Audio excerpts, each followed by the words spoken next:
La France condamne la répression contre les Rohingyas en Birmanie. Le Quai d'Orsay dénonce les violences inacceptables subies par cette minorité musulmane.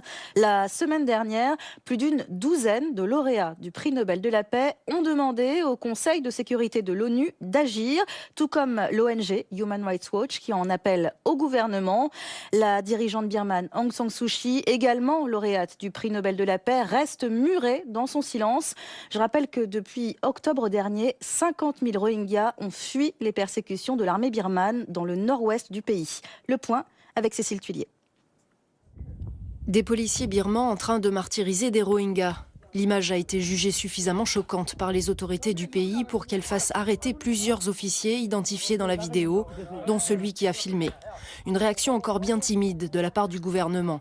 Car depuis près de 4 mois, les actes de violence de ce type, et bien pire encore, sont devenus le lot quotidien de la minorité musulmane Rohingya dans l'état d'Arakan. Une opération a été lancée par l'armée dans cette province du Nord en octobre dernier. Au prétexte de rechercher des terroristes qui auraient attaqué des militaires, cette opération s'est transformée en vague d'extermination.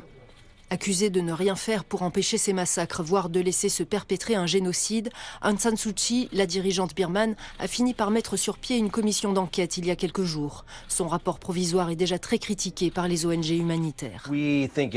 D'après nous, cette commission n'est pas crédible et manque d'impartialité. Elle a été mise sur pied par le gouvernement et pour le gouvernement. Ce que nous voyons dans son rapport, c'est que le gouvernement essaie d'attirer l'attention de la communauté internationale sur une menace qui vient de l'extérieur et qui, affirme-t-il, est une menace sur la sécurité et la paix en Birmanie. Depuis le Bangladesh voisin, où ils sont au moins 50 000 à avoir fui en l'espace de 4 mois, les Rohingyas témoignent d'incendies, d'assassinats et de viols à grande échelle. Le gouvernement birman, lui, fait peu de cas de ces non-bouddhistes et soutient que les preuves manquent pour vérifier si les forces armées ont effectivement violé, pillé ou encore tué.